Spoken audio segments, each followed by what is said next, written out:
Her rosy white cheeks, her rosy white skin is from the part of Bigel. Wow! There you have it, candidate number one. Now let's go to candidate number two. Candidate number two is Miss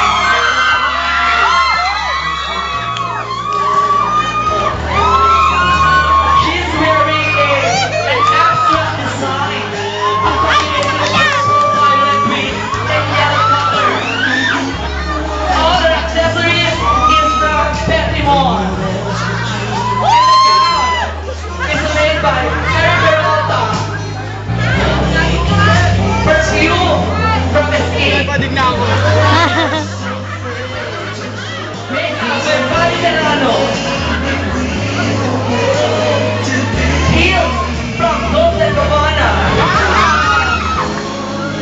There you have it, the most gorgeous Tiffany Pagara. Wow. And now, candidate number three. Wala na yung ano, yung Candidate long number gown. three. Nandiyan yung long gown.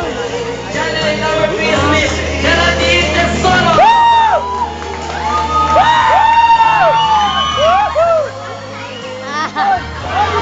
Hindi na kaya ang sarado. Okay. That beautiful hand by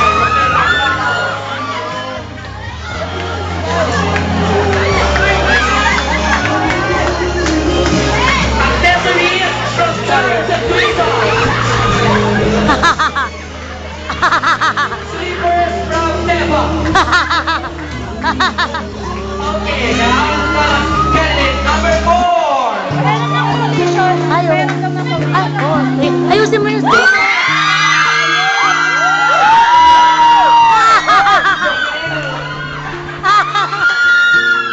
Burning gown, avocado green. With sequins on the wall.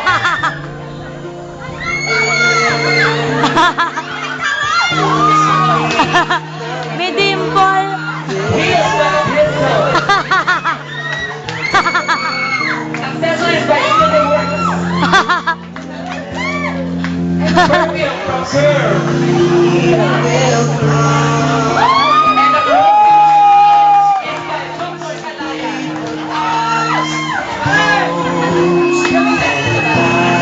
There you have it, candidate number four. Now I'm presenting you candidate number five.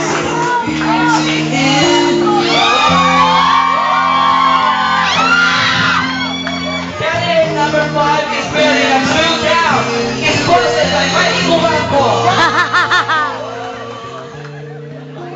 Blue hat, blue gown, blue pants. It was blue days.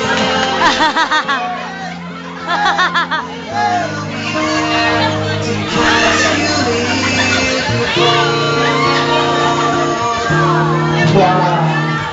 That is our candidate number one, Miss Deleta Flores. Now, I'm presenting you candidate number six.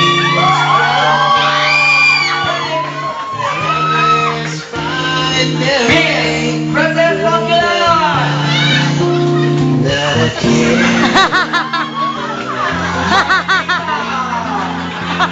Very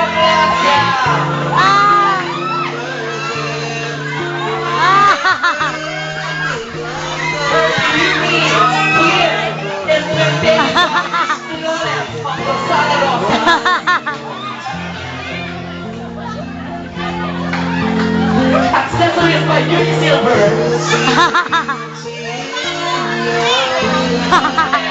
Slippers by Napaka.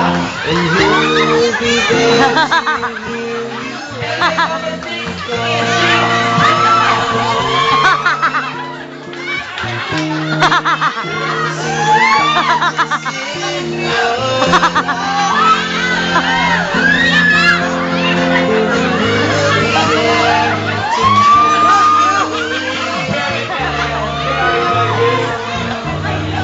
Once again, a last look of the voluptuous candidate number six.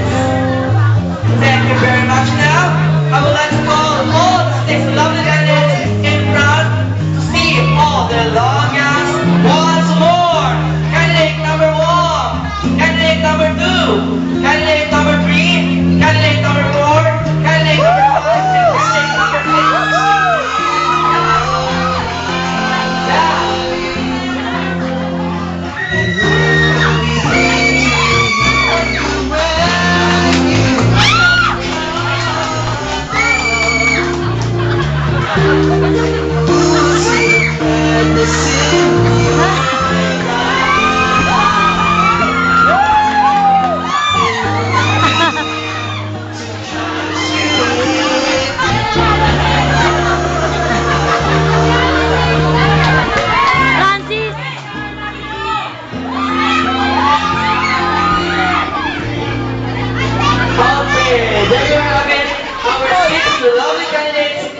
their long gown. Now, wow.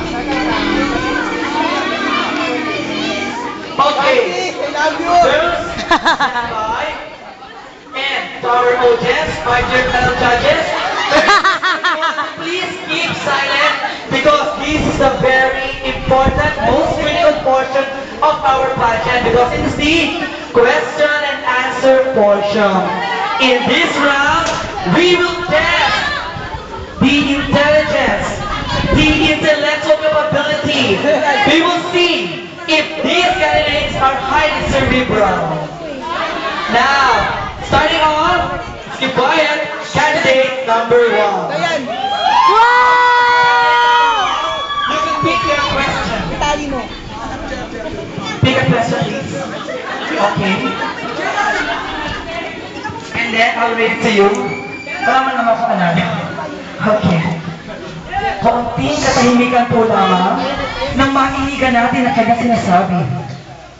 Oh, here's your question, candidate number 1. Kung bibigyan ka ng kahilingan na ihandog mo sa leader ng Barangay Sibol, ano ito at bakit? Muli inulit ko, kung ikaw ay bibigyan ng isang kahilingan na ihandog mo para sa mga pinuno ng Barangay Sibol, anong kahilingan ito at bakit? Kaunting katahimikan po lang. Ito, good afternoon to all. Ang aking kahilingan na ibigay ko sa kanila, naway bigyan sila ng magandang kalusugan, nang sa ganon ay mataguyin nila ng mabuti ang kanilang mga pamumuhay dito.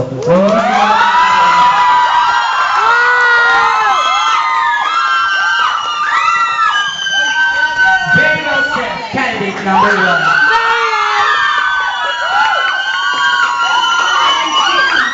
Now, I'd like to call candidate number 2.